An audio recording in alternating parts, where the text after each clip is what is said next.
массалық маалымат қаражаттарында өткенде хакердік жаңағы Досат академия ошо болдал боюнча менин маалыматым бар.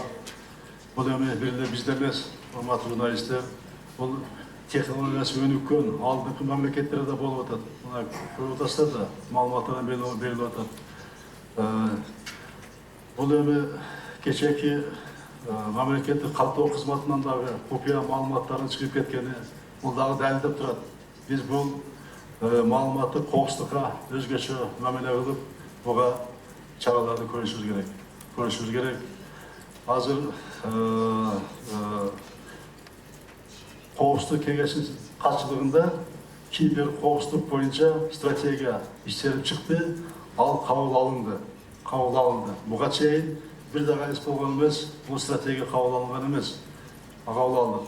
Азыр ошол стратегиянын негизинде улуттук коопсуздук мамлекеттик комитети жана технологиялар жана байланыш комитети бул жүктөлдү.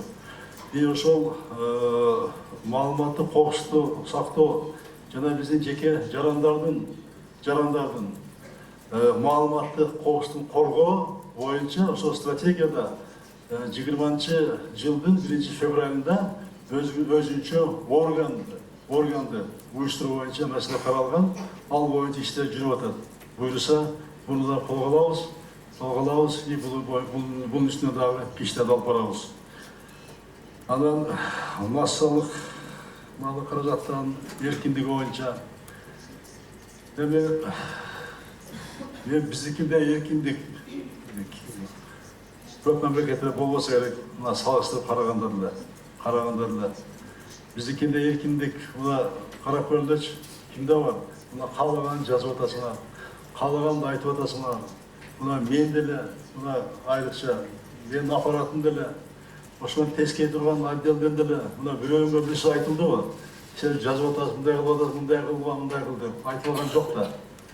Айтылган жок. Мына мен деле, мына башында билесиңер, президент болуп шайланып келгенде 24 кежи мына Асел отуруп баягы талапкер болуп жүргөндө мен ошо статья чыккан, ачык айтканда. Бул баягы радикальный исламды колдойт, бул радикальный экстремист деп ушундай статья чыккан. Шайлоону жамандап. Биз аны кабай карайга жазган берген. Ошо бергенде мен келгенде мен түшүнбөйм аны. Түшүнүп, ал эми шайлоо мезгили болчу. Актаныш келгенден кийин мен чакырып алдым дому. Эмне үчүн дегенде, массалык маал каражаттар эркин болуш керек. Мен туура түшүнөм. Урабалайм, бизде качан күчтүү парламент,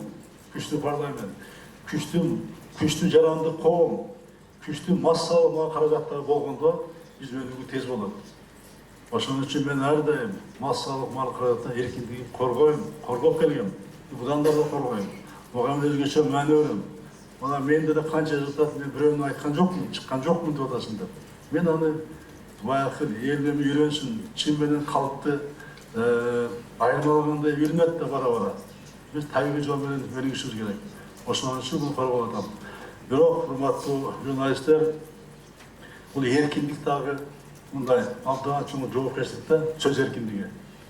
Сөз эркиндиги абдан чоң жоопкерчилик. Эркиндик деле мына бул абдан чоң жоопкерчилик да, бирок аны сезе билген, аны ушу эркиндикти ар ким эле көтөрө биле албайт да. Буну көтөргөндө дагы, буну баалаганда билишибиз керек. Биз кандай жаман жашадык, кандай жаманга келдик, кандай мамлекет болдук дегенде дагы ойлонушубуз керек. Биз эң негизгиси ушу мыйзамдуулукту сактаганды үйрөнүшүбүз керек, мыйзамдуулукту. Биздин келечегибиз, мыйзамды сактасак ким болбойлу? Президент болобу, журналист болобу, сактасак биз өнүгүү жакшы болот, и келечегибиз дагы абдан жакшы болот. Ошого умтулушубуз керек. Эркиндикти дагы мындай туура сактай билели. Дагы айтам, эркиндикти мен журналисттердин массалык маал каражаттарынын эркин болушун колдойм, коргойм, и буну колдоп келем.